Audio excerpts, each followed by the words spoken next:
Atopámonos agora nun lugar deste espazo que poderíamos considerar unha pradeira salobre, que en algúns puntos chega a converterse nunha zona de marisma, especialmente de tipo xunqueira, aínda que a zona máis netamente de marisma encóntrase na outra beira da lagoa que temos xusto en fronte.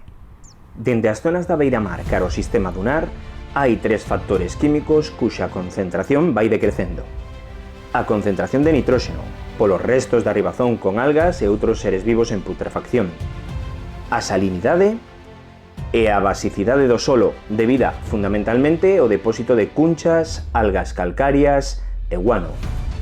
Porén, neste caso temos unha lagoa detrás da zona de dunas, o que provoca dúas situacións que fan que isto non se cumpra exactamente así neste lugar. Por unha banda, os aportes de nitróxeno das algas que entran pola desembocadura cando sube a marea. E por outra, as inundacións do mar, máis ou menos frecuentes, especialmente en épocas de mareas vivas, que aumentan a salinidade neste espazo, o que dá pé á aparición de especies adaptadas a elo.